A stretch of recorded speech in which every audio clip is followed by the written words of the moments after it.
Hello दोस्तों, अनेक रंगों की दास्तान पेश करते हैं नया विवाह।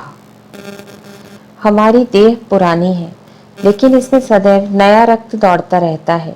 नए रक्त के प्रवाह पर ही हमारे जीवन का आधार है। पृथ्वी पर इस चिरंतन व्यवस्था में यह नयापन उसके एक एक अणु में, एक एक कण में, तार में बसे हुए स्वरों की भांति गूंजता रहता है। और यह 100 साल की बुढ़िया आज भी नई नवेली दुल्हन बनी हुई है। जब से लाला डंगामल ने नया विवाह किया है, उनका यौवन नए सिरे से जाग उठा है।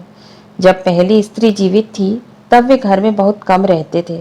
प्रातः से 10-11 बजे तक तो पूजा पाठ ही किया करते थे, फिर भोजन करके दुकान चले जाते थे। वहां से 1 बजे रात लौटते और थके मांदे सो जाते। यदि लीला कभी कहती जरा और सवेरे आ जाया करो, तो बिगड़ जाते और कहते तुम्हारे लिए क्या दुकान छोड़ दूं या रोजगार बंद कर दूं। यह वह जमाना नहीं है कि एक लोटा जल चढ़ाकर लक्ष्मी प्रसन्न कर ली जाए। आज उनकी चौखट पर माथा रगड़ना पड़ता है, तब भी उनका मुंह सीधा नहीं होता। लीला बेचारी चुप हो जाती।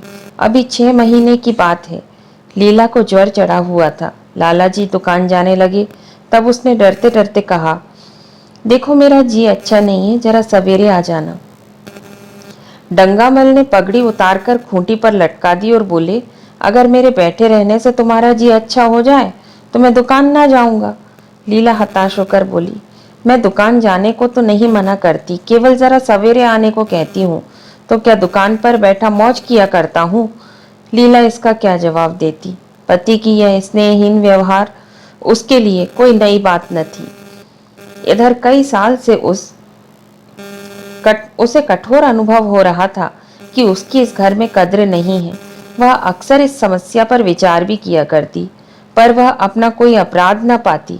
वह पति की सेवा पहले से कहीं ज्यादा करती, उनके कार्यभार को हल्का करने की बराबर चेष्टा करती रहती, बराबर प्रसन्न चित्त रहती, कभी उनकी इच्छा के विरुद्ध कोई काम नहीं करती। अगर उसकी जवानी ढल चुकी थी तो इसमें उसका क्या अपराध था? किसकी जवानी सदैव स्थिर रहती है? अगर अब उसका स्वास्थ्य उतना अच्छा ना था तो इसमें उसका क्या दोष? उसे बेकसूर क्यों दंड दिया जाता है? उचित तो यह था कि 25 साल का सहचर्य अब एक गहरी मानसिक और आत्मिक अनुरूपता का रूप धारण कर लेता, जो दोष को भी गुण बना लेता और पके फल की तरह ज्यादा रसीला, ज्यादा मीठा, ज्यादा सुंदर हो जाता। लेकिन लाला जी का वाणिक हृदय हर एक पदार्थ को वाणिज्य की तराजू से तोलता था। बूढ़ी गाय जब दूध न दे सकती, न बच्चे, तब उसके लिए गौशाला ही सबसे अच्छी जगह है। उनके विचार में लीला के लिए इतना ही काफी था कि घर की मालकिन बनी रहे, आराम से खाए और पड़ी रहे। उसे अख्तियार है, चाहे जितने जेवर बनवाए, चाहे जितना स्नान व पूजा करे, केवल उनसे दूर रहे। मानव प्रकृति की जटिलता का एक रहस्य यह था कि डंगामल जिस आनंद से लीला को वंचित रखना चाहते थे, जिसकी उसके लिए कोई जरूरत ही नहीं समझते थे, खुद उसी के लिए सदैव प्रयत्न करते रहते थे। लीला 40 वर्ष की होकर बूढ़ी समझ ली गई, किंतु वे 43 के होकर अभी जवान ही थे, जवानी के उन्माद और उल्लास से भरे हुए। लीला से अब उन्हें एक तरह की अरुचि होती थी, और वह दुखिया जब अपनी त्रुटियों का अनुभव करके प्रकृति के निर्दय आघातों से बचने के लिए रंग व रोगन की आड़ लेती, तब लालाजी उसके बूढ़े नखरों से और भी घृणा करने लगते।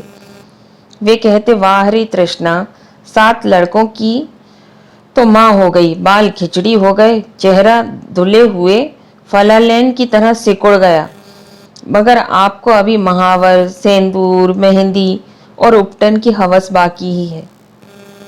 औरतों का स्वभाव भी कितना विचित्र है, ना जाने क्यों बनाव सिंगार पर इतना जान देती हैं।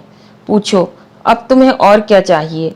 क्यों नहीं मन को समझा लेती कि जवानी विदा हो गई और इन उपादानों से वह वापस नहीं बुलाई जा सकती।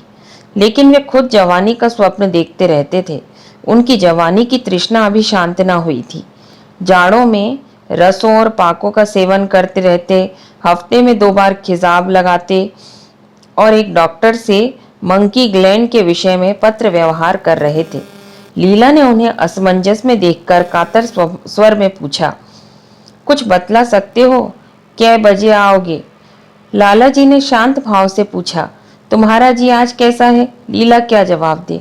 अगर कहती कि बहुत खराब है तो शायद वे महाशय वहीं बैठ जाएं और उसे जली कटी सुनाकर अपने दिल का बुखार निकाल लें।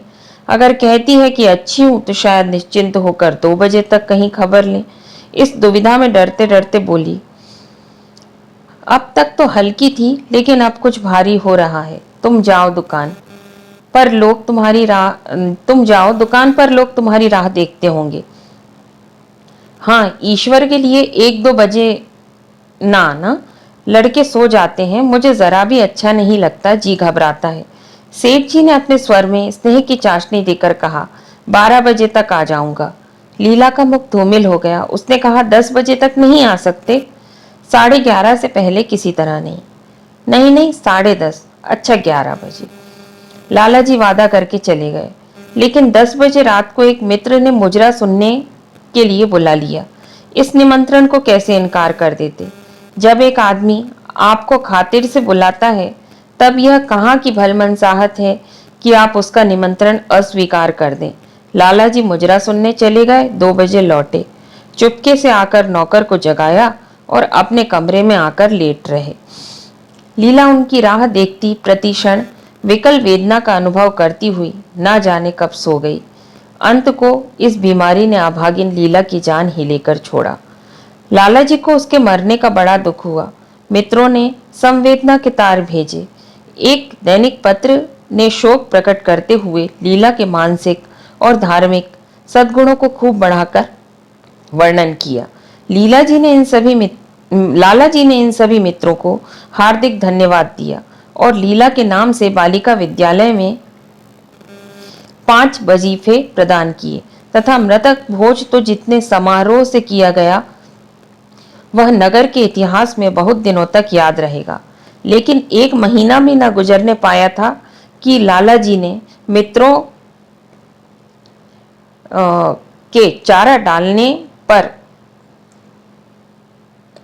लेकिन 1 महीना भी ना गुजरने पाया था कि लाला जी के मित्रों ने चारा डालना शुरू कर दिया और उसका असर यह हुआ कि 6 महीनों की विधुरता के तप के बाद उन्होंने दूसरा विवाह कर लिया। आखिर बेचारे क्या करते? जवानी में एक सहचरी की आवश्यकता तो थी ही और इस उम्र में तो एक तरह से अनिवार्य हो गई थी।